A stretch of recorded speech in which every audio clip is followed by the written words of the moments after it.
Capítulo 11. 1958. Comienza el cambio, pero quedan trastadas. En la escuela continuaba superándome, pero durante este año aún haría alguna trastada, dejándome llevar por mis amigos del puerto. Así recuerdo que en cierta ocasión mi amigo José Flor y el geano Fernando el Chorifaqui, mote impuesto aquí por Flor en lugar del Mergildo, como se le conocía en Gea, le lanzamos piedras a una farola de pared. Tras lanzar los tres varias piedras a dicha farola, acerté a darle una por casualidad a la mismísima bombilla. Fernando se estuvo riendo de Pepe, pues éste se consideraba una figura en el lanzamiento de piedras. No en vano, ya dije en otra ocasión, que poseía el único ganado ovino del puerto, y siempre estaba lanzando piedras. Se picó y ello traería consecuencias. De nada sirvió que yo dijera que había sido cuestión de suerte.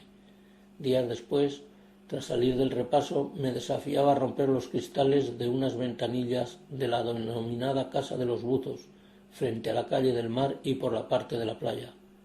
Solo conseguí romper uno, y él los de las 13 ventanas restantes. Al día siguiente me dijo que la Guardia Civil estaba preguntando por nuestras calles, y pasé mucho miedo durante esos días. Incluso comiendo estaba pendiente de la puerta de la calle, durante el día abierta, por si aparecía la Guardia Civil. Menos mal que mi padre no descubrió mi excitación, si no, canto. Siempre le tuve tanto miedo que era incapaz de mentirle. De haber ocurrido, seguramente no habría subido al pueblo, amén de otras cosas. Otra trastada que cometí repetidamente era cuando mi madre me encargaba dormir en brazos a mi hermana. Escuchaba los gritos de los chiquillos vecinos jugando en la calle y yo tenía que estar cuidando de ella, mientras mi madre subía a la terraza a tender la ropa lavada. Le pegaba en el culo, cogía sofoco y cuando mi madre bajaba ya la tenía dormida y podía salir a la calle. Además, mi madre presumía ante las vecinas del arte que yo tenía para dormir a mi hermana. En otras ocasiones engañaba a mi madre haciéndole sisa. Hasta los 14 años, a veces tenía que ir a comprar a las tiendas vecinas y todos los días, antes de ir a la escuela por la mañana, compraba el pan y la leche. Mi madre me daba el dinero y al volver a casa el dinero sobrante lo solía dejar tirado adrede junto a los platos del armario de la cocina y junto a su monedero, pero detrás de los platos dejaba una peseta, como si se hubiera desplazado casualmente hacia allí. Pero llegó cierta ocasión en que mi madre se quejó y me acusó de que faltaba dinero, diciéndole: «Mire, está detrás de los platos». ¿Cómo ha podido sospechar de mi madre? ¿Salía airoso o no? Quizás mi madre no le quisiera comentar a mi padre sus sospechas, por miedo a la que se me venía encima. El caso es que se acabó la sisa y por tanto entré en crisis, como se dice hoy día, tras muchos meses de bonanza económica. Al menos durante 2 años consecutivos estuve comiendo el bocadillo de la mañana y de la tarde de atún. Mi madre me daba una peseta con 50 céntimos, marchaba a la tienda de ultramarinos de la tía Vinatera con el pan abierto y ésta me ponía atún y aceitunas verdes, pero los 50 céntimos me los guardaba, sin que lo supiera mi madre, para después comprarme otras cosas. El bocadillo, como tantos niños, lo colocaba en la estantería del pupitre y le iba dando bocados. Recuerdo que un día de aquellos, a un chico de la clase, le cambiaron el bocadillo por un sapo, y os podéis imaginar la que se armó. Al no salir culpable, nos castigaron a toda la clase sin recreo y por tanto sin fútbol tras las casas de Menera. Otra persona con la que me relacionaba mucho era con mi amigo y vecino de enfrente de casa, Juanito. Un día vino a la mía y me dijo que subiéramos a mi terraza a jugar. Una vez allí me enseñó unos cigarrillos de laboreta, hierbas de anís, que él había preparado. Mi madre estaba abajo con mi hermana haciendo la comida y no esperábamos que lo hiciera, pero subió y nos vio fumando. Amenazó con decírselo a mi padre, pero no lo hizo. Lo único que saqué en claro es que aquello picaba. En otra ocasión actuó un circo en el puerto con mucho contenido. Juanito vino a mi casa para ver si me dejaban ir y así tener más base para pedirle a su padre las 15 pesetas de aquella época que costaba la entrada. Para comparación, digamos que entonces una entrada al Cine Olimpia, que siempre proyectaban películas en color, costaba 1 peseta con 50 céntimos, es decir, 10 veces menos. Le dije que yo no me atrevía, ni siquiera a decirle a mi padre que había un circo junto al colegio de Begoña. Fuimos a su casa y su padre no le dio el dinero. Por primera vez en mi vida, hoy día casi es normal, veía cómo se enfrentaba un niño a su padre. Lo trató de mal padre, de tacaño, etc.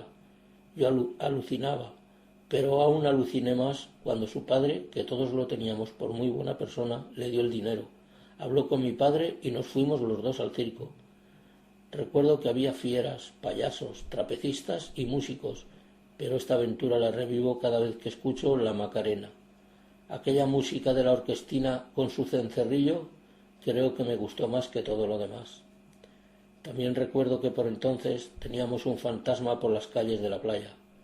Los chiquillos vecinos decían haberlo visto y que se asomaba a las ventanas. Yo no les creía. Pero cierta noche, que mi padre estaba trabajando, el perturbado empujó la ventana de la habitación dormitorio de mis padres, consiguiendo abrirla y dando un susto tremendo a mi madre, que en ese momento se estaba acostando. Con los gritos de mi madre se armó jaleo en la calle, y yo aún vi correr por el final de la misma a un hombre alto y delgado con una gabardina. Aquel verano tuvimos la visita de mi tío Victorino, hermano de mi madre, con su mujer Josefina y su hija Pilar, y fuimos a la playa algún día. Pero uno de ellos, mi padre y él se acercaron a un chiringuito de aquella época a tomar una cerveza, y yo, que les acompañaba, presencié lo siguiente. Un mariquita que pasó junto a nosotros cogió la barbilla de mi tío y le dijo que era muy guapo. Mi tío se enfadó, pero nosotros nos reímos mucho. Y pensar que ibas pa' fraile, le diría mi padre a mi tío. Bueno, así pasaron los días hasta que llegó el viaje a Gea, y como todos aquellos años, podría ir a pasarlo junto a mis abuelos. De las fiestas patronales ya comentaré en su capítulo apropiado. De momento baste decir que comenzarán mis bailes en serio. Volví a juntarme con mis amigos y mis primos los alguaciles, con estos sobre todo en la era.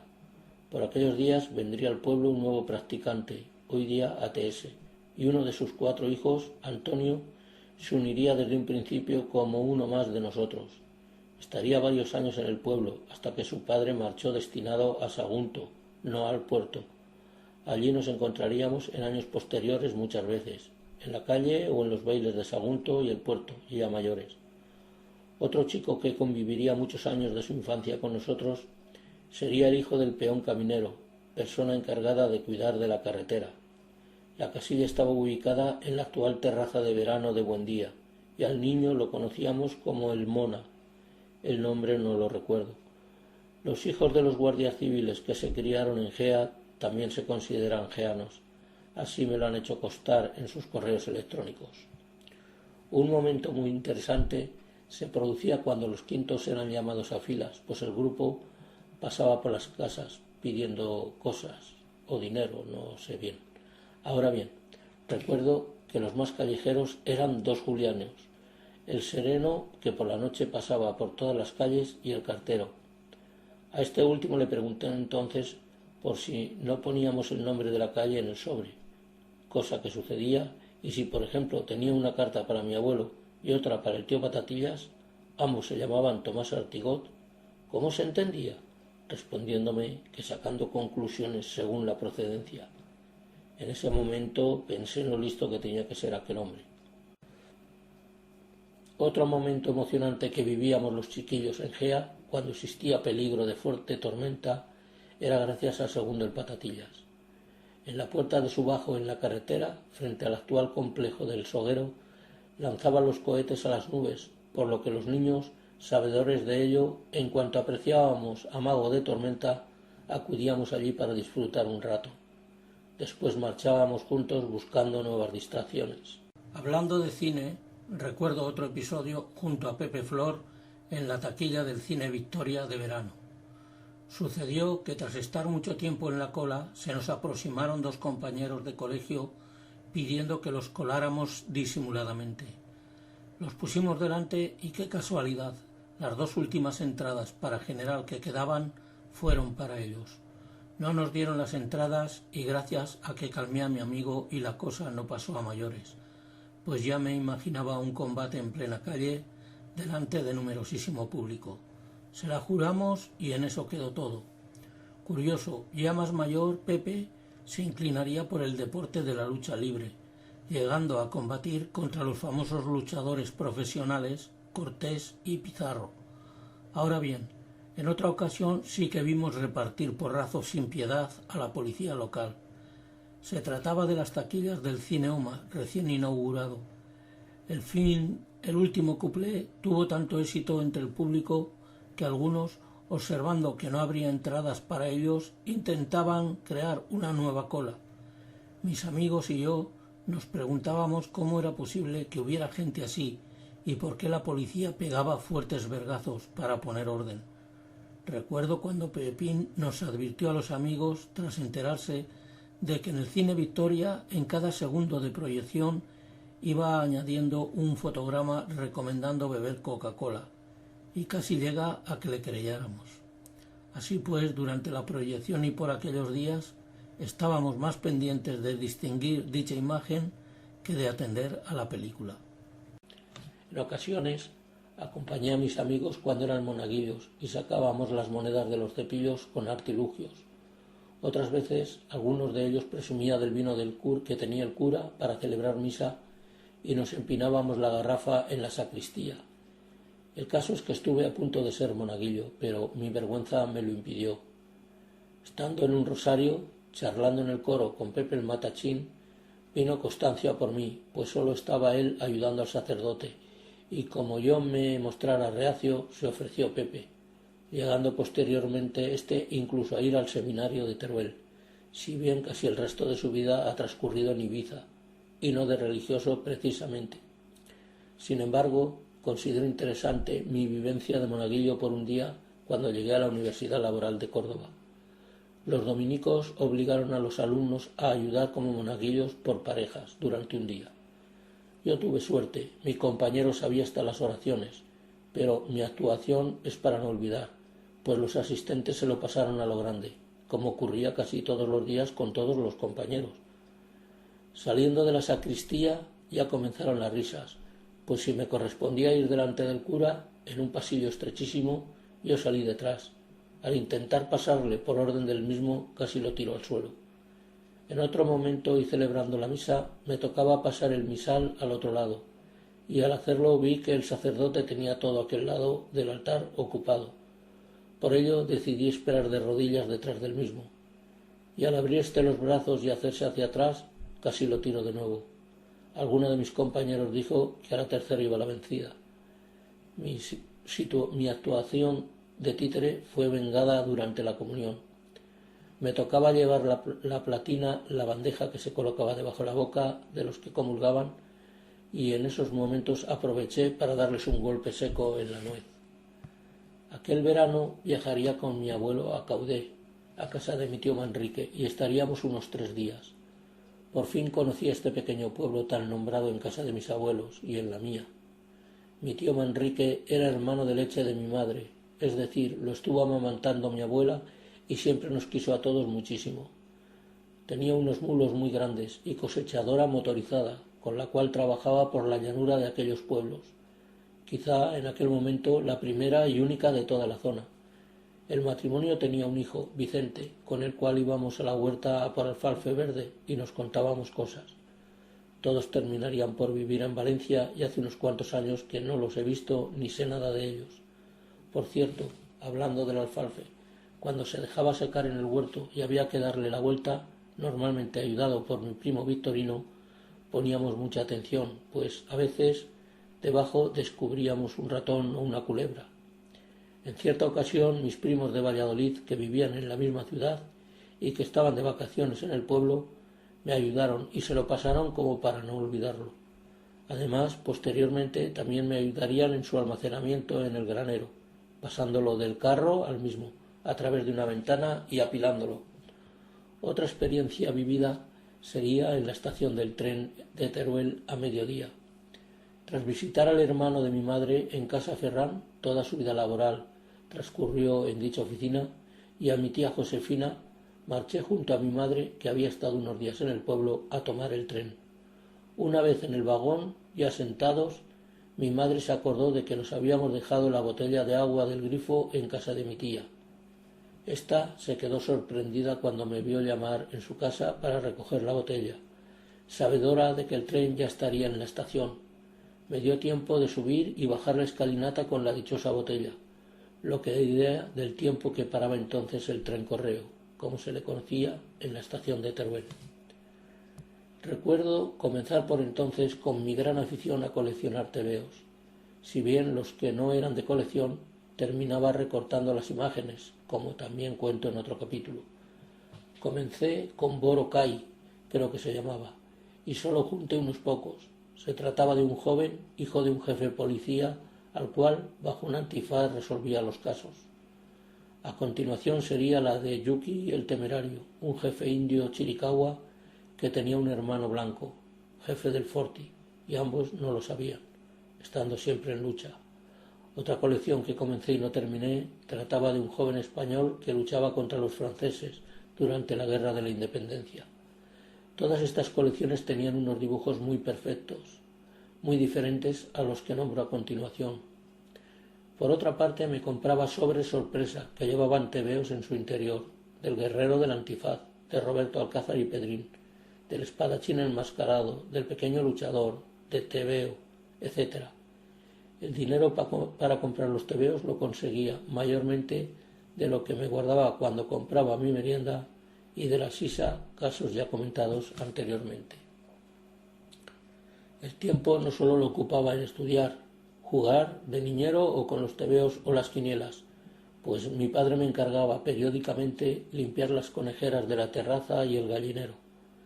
Me daba mucha rabia, pero sabía que no podía resistir, y menos cuando yo estaba viendo las cargas de hoja de naranjo y hierba que traía en su bicicleta y que yo le ayudaba a descargar.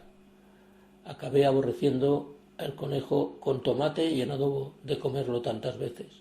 Además, tenía que ayudar a mi madre cuando sacrificábamos algún animal de los que teníamos. Recuerdo que un año tuvimos patos en lugar de gallinas, y aquellos animales sí que eran sucios. Menos mal que no tuvimos más. En cierta ocasión mi padre le arrancó la cabeza a una gallina y ésta estuvo corriendo por la terraza sin cabeza, y en otra ocasión cazó un gato en el patio, el que se llevaba las chuletas hasta de la sartén que estaba sobre el fuego, y se montó un escándalo tremendo. Hablando del aborrecimiento del conejo, también me ocurría lo mismo con el bacalao, por el mismo motivo. Otra vivencia muy interesante por entonces se la debía a don Enrique, mi maestro. No sé por qué motivo, durante las clases me solía enviar a preguntar a casa de los niños que faltaban a la misma, para conocer el porqué de la falta. Recuerdo no haber ido nunca a los barrios de Wichita o Churruca, pero sí hasta el Faro, pero la que más me atrajo siempre fue la del compañero Torres. Los padres de este chico tenían un comercio de tejidos en la plaza del mercado, y tras recibir noticias de él me entretenía un poco en el mismo. En la plaza me quedaba asombrado ante la actuación de los charlatanes o de algún medio, quien con los ojos tapados aseguraba a las mujeres que pronto tendrían noticias de sus novios o hijos, normalmente soldados que estaban en África, además de adivinar la vestimenta de los presentes. Por cierto, yo tenía una verruga en el dedo pulgar de la mano izquierda y tras preguntarles me dijeron un remedio: aplicar sobre ella excremento de lagarto. Finalmente me la quitaría quemándola con nitrato de plata. Otro recuerdo que me viene a la memoria en el mercado es el de los cantautores de Cuenca. Eran personas que llevaban escritas tragedias en un pergamino y las leían canturreando. Recuerdo el guión de los dos hermanos que tuvieron entre ambos un hijo en secreto y lo arrojaron a los cerdos, viviendo siempre en pecado. Todas las canciones tenían la misma entonación.